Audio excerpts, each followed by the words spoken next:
নবীর মাদ্রাসা দিন শিক্ষা করার জন্য সহযোগিতা স্বরূপ 500 টাকা দান করলেন। আল্লাহ তুমি তার দানটাকে কবুল আর মঞ্জুর করে নাও। প্রিয় ভাইরা আমার, বন্ধুরা আমার, প্রিয় ভাইরা আমার, বন্ধুরা আমার, এজন্যই আমাদেরকে আল্লাহর প্রতি ভয় রাখতে হবে। মাদ্রাসায় এইখানে যেই কোরআনুল কারীমের একটা হরফ পড়লে 10টা নেকি পাওয়া যায়, বিশ্বাস হয়তো বিশ্বাস করেন আপনারা? একটা হরফ যদি কেউ উচ্চারণ করে সঙ্গে সঙ্গে 10টা নেকি আল্লাহ তার আমল নামায় দিয়ে দেন। এই একটা মাদ্রাসা, এই মাদ্রাসায় প্রতিদিন কত হরফ পড়ানো হয় হিসাব করতে পারবেন আপনারা? বলেন, হিসাব করা যাবে? কোনো হিসাব করা যাবে না। এই মাদ্রাসায় যে কত প্রতিদিন কত হরফ উচ্চারিত হচ্ছে, এমনও ছাত্র আছে 2 দিনে খতম করে দিচ্ছে, 5 দিন 7 দিন পর পর খতম হয়ে যাচ্ছে।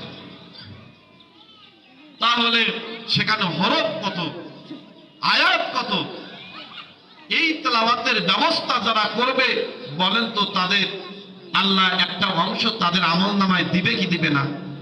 একটু জোরে বলেন। মানে আপনাদের বিশ্বাস হচ্ছে না যে এই মাদ্রাসায় দান করলে, এই মাদ্রাসা যদি প্রতিষ্ঠিত হয় এখান থেকে আলেম তৈরি হবে। এখানে আলেম হবে না? আল্লাহ আলেমদের সম্পর্কে কোরআনে বলছেন, আল্লাহ রাসূল হাদিসের মধ্যে আলেমদের সম্পর্কে বলে দিয়েছেন।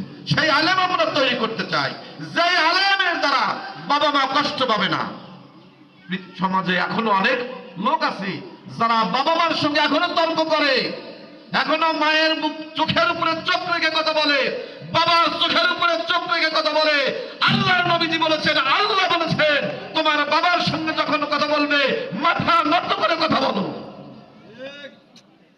ওয়াকাযা রাব্বুকা আল্লা তা'বুদু ইল্লা ইয়্যাহু ওয়া বিল ওয়ালিদাইনি ইহসান। ইহসান বলছেন নরম মেজাজে কথা বলো মিয়া। তোমার বাবা তোমাকে জন্ম দিতে গিয়ে অনেক কষ্ট করেছে, তোমার বাবা তোমাকে লালন পালন করতে গিয়ে তার চামড়া ঢিলা হয়ে গেছে, চোখে দেখে না আজ রক্ত ঠান্ডা হয়ে গেছে তোমাকে লালন পালন করতে গিয়ে। তোমার মা তোমাকে প্রসব করার পূর্বে 10টা মাস কি কষ্ট করেছে। তোমাকে যদি বলি যে একটা ইট পেটের সাথে 1 মাস রাখো, সব কাজ করো, একটা ইট ঘুমানোর সময়, গোসলের সময়, খাওয়ার সময়, সব সময় একটা ইট তোমার পেটের সাথে বেঁধে রাখবে, দেখো কি কষ্ট। আর তোমার মা তোমাকে রেখেছে 10 মাস। সেই মায়ের বিরুদ্ধে সন্তান কথা বলে, কথা বলেন ঠিক কিনা? মাকে